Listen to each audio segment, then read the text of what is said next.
eto na nga yung next destination namin pagkatapos namin pumunta ng SM at bumili ng kanilang gamit. Dito nga ay nayaya ko nga ang aking mister na pumunta ulit dito sa store ng mga chocolates na maraming sale. Dahil medyo mura nga yung chocolate nila dito. Kaya lang, nung pumunta nga kami ay parang kukunti lang yung kanilang stocks at wala yung mga gusto ko na chocolate like Kisses. Ganon. Yun ang hinahanap ko pero wala. Pero bumili pa rin naman kami dahil para din sa mga bata. Kaya kumangkit sa ka? bakay. Wow. Ayan. I-open naman natin ang ating mga napamiling chocolate. At syempre, yung mga affordable lang muna.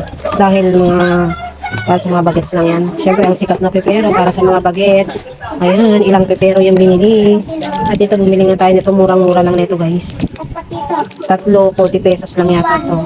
Tapos ito, yan. Mura lang din to, guys. 50 lang ang isa. Ayan.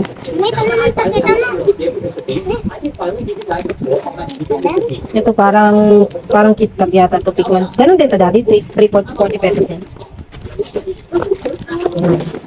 Ito naman ay parang wafer stick. Ay, wafer stick na, hindi parang yan. Follow. Tapos ibang flavor ng pepero para sa mga bagets. At ito ang paborito ng aking baby boy na Skittles. Dati magkano tong Skittles? 120? Yes. 120, so pwede mo itong ibenta ng 40 pesos isa. Ako yung bebe. Ayan. Tapos, ito naman yung isa, ice cream bar.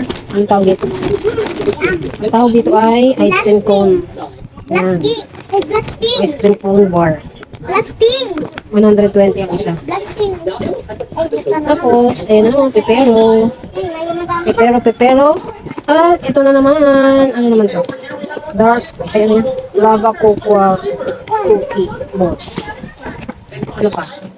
Dami pepero, oh. Pero talaga pag maraming anak, eh. Ayan. Puro pikwan, ha. Ay, ayan. At ito, ibang flavor naman ng, Puro toffee. ibang flavor naman ng ano to. Ano pangalan nito? Sunsi. Sunsi babasa dyan, guys. Sansi. Sansi. Tapos, wala na. Ayun na, puro ganun na. Okay na. So, ayun lang, guys. Ayun lang.